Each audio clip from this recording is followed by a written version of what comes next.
So today we're going to be talking about a narcissist in collapse and what that really looks like and all the different nuances of that, because a lot of people don't really know what it means. They think it means like the fall of the narcissist or the narcissist loses. Oh no, a narcissistic collapse is something you want to avoid generally.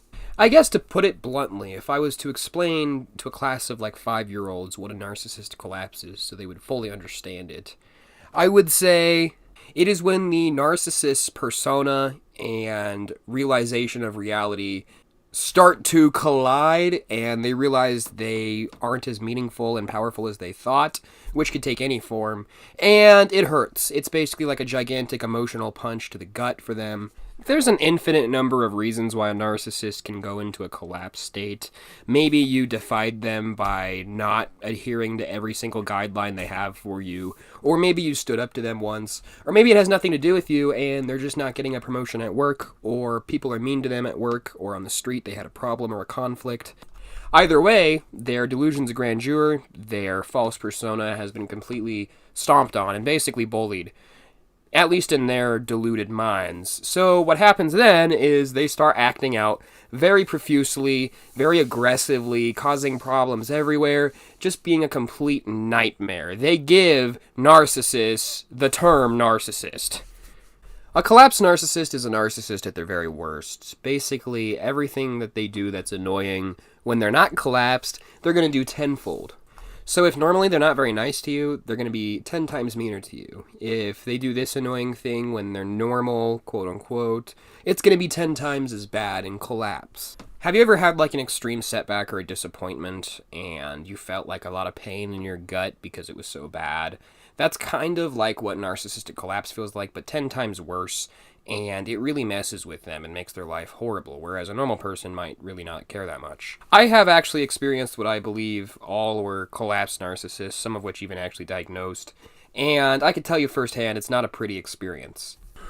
I have also experienced miniature narcissistic collapses here and there. I'm not a narcissist, but I have experienced collapses, based on like grandiosity from my past. So I know damn well what it's like to feel a narcissistic collapse and see it in someone else. When a narcissistic collapse is triggered in you, it will feel like everything you know and have been working towards is a lie, is useless and worthless, and you gotta start over from the beginning. It makes you feel like a permanent orphan, emotionally. Maybe you thought you were the best singer at your local church, and then you find out in the choir you're actually the weakest link. That hurts. Or maybe your girlfriend, you find out she has a very large sexual history. While that's not a big deal, maybe you think it's a big deal, or you realize maybe you're not the biggest fish in the sea for her. Those are more normal, healthy narcissistic collapses. I think everyone needs to go through those.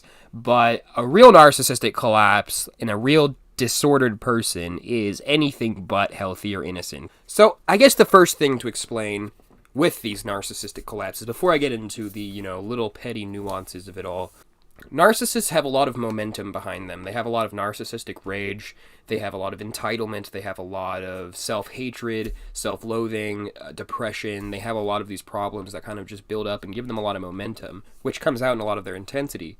Now, when they have a narcissistic collapse, all of that momentum, all of that intensity goes downward. It crushes them. It becomes the weight at the anvil on their back. And as hard as they rose is as hard as they fall, if not far harder. And this is why they're going to be super irritable, they're going to be rude, they're going to start fights, they're going to be offensive, they're going to say things that really hurt your feelings on purpose, they're going to do little passive-aggressive things that just make you want to punch somebody. They will make tons of unreasonable demands that just make you go, what the hell are you talking about?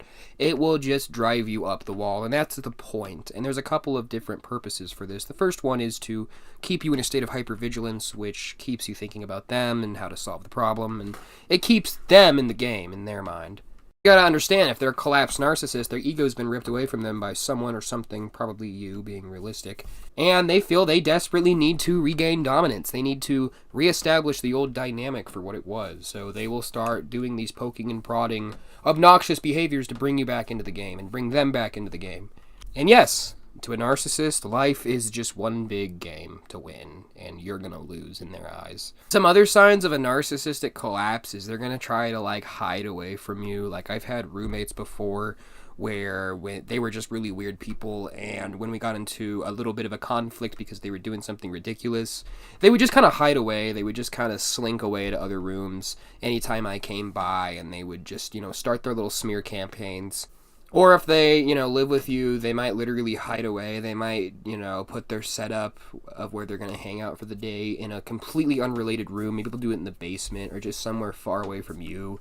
If you try to talk to them, they'll quickly try to just kind of shoo you away, no matter how positive you're being. And yes, they will launch smear campaigns. Smear campaigns, I've been through them before. I've discussed them on this channel before. Basically, they can be large or very small. A small smear campaign, as an example, would be something like the narcissist telling your family when you're actually like a college student doing really well that you're just a lazy loser who does drugs all day or something. The idea is that the claims they make are ridiculous, they are absurd, and they are outrageous, and they make no sense, and they don't apply to you at all. That's not what the narcissist cares about, though. They don't care about the truth. They're just trying to harm you. So with smear campaigns that are large, they're going to start telling people anywhere something negative about you, and this is especially true if you're any type of public figure. They will utilize social media to just absolutely trash your name. They'll accuse you of things. They'll threaten you. They'll just be really aggressive.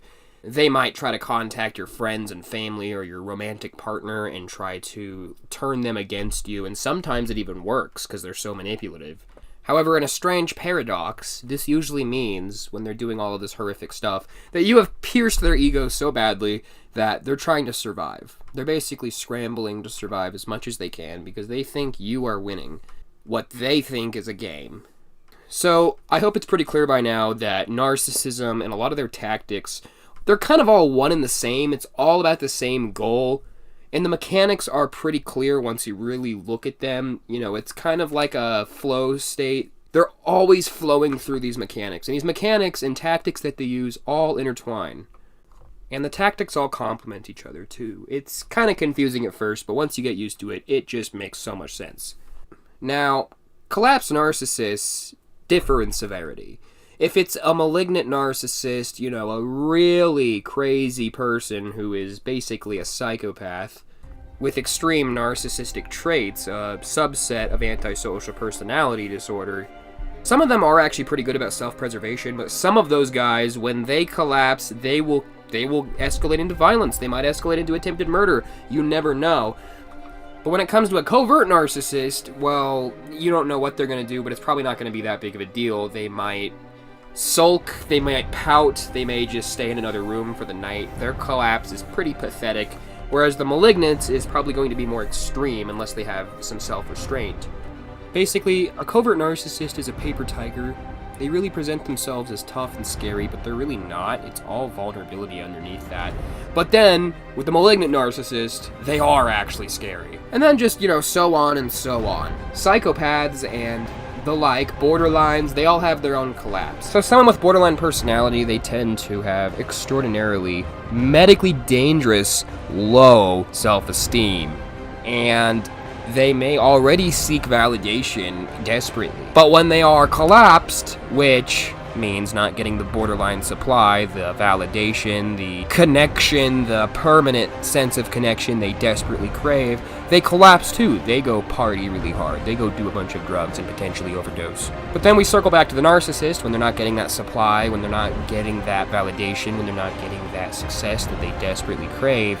They start folding in on themselves. They start pouting like children. They start trying to control things desperately. They start just making things miserable for everybody around them. So, this has been a ghetto lesson on narcissism, specifically narcissistic collapses. Hopefully, if you were a complete beginner, maybe now you understand some of the basic mechanics that drive a narcissist. So anyway, that's all. See ya.